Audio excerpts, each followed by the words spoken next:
Before I saw Eyes on the Prize, I never really considered working in documentary film. My kind of aim and vision was set on feature filmmaking. That was the story of me and my people. You don't see that every day on television.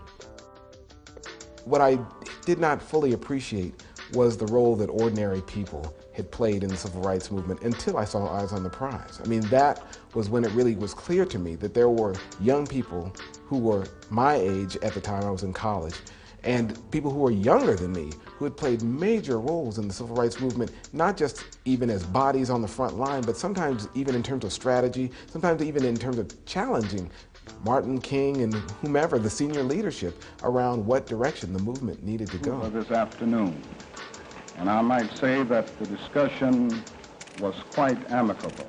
Thinking about all the issues that plague us today, I want to say I'm tired. And even those words are disrespectful, in my opinion, to my parents, to those like Dorothy Height who came before us, who fought and are still fighting. I think one of the problems for young people today is the lack of knowledge when it comes to our history. The time for running has come to an end. You tell them white folk in Mississippi that all the scared niggas are dead. I say to young people who would ask, why do I need to know about them, that you need to know about them so you know how you got to where you are. You need to know about the blood that they shed that made it possible for you to do what you're trying to do. The important civil rights issues today are much the same as they were a generation ago. We still have a long way to go, the way women are treated, the way, in this country, the way we think of people who are not American. We can't demand just a seat at the table anymore because, they've given us that with 54 members of Congress or 1 member of the Senate. They've given us that. Now we have to begin to define the meal that's going to be served at the table. There's no way that issues of human rights, issues of civil rights can be separated from the way they are covered in media. What was shocking about Katrina, of course, was the response to Katrina. Not necessarily that a hurricane hit New Orleans, but the response in the clear delineation of who matters and who doesn't.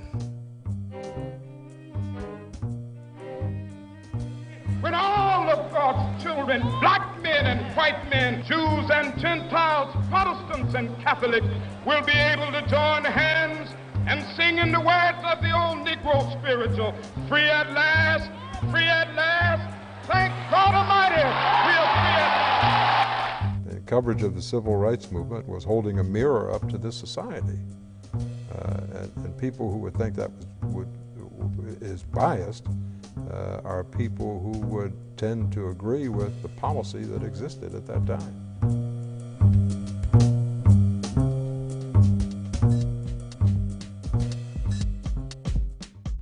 All of us see things that are wrong in the world, whether it's bad schools, unfair treatment by the police, people thrown out of their homes or evicted for whatever reason, whatever the situation is.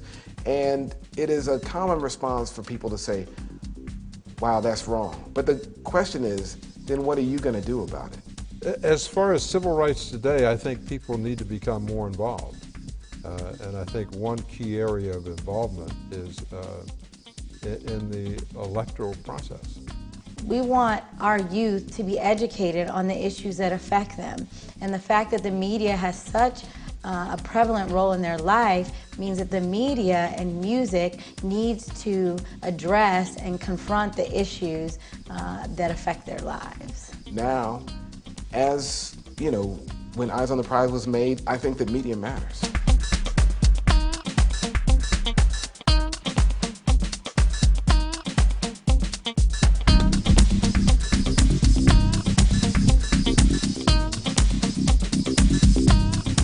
Historically, black colleges and universities will always have relevance for black people in general and for the nation as a whole. The undergraduate institution is a lot more than what you get in the classroom.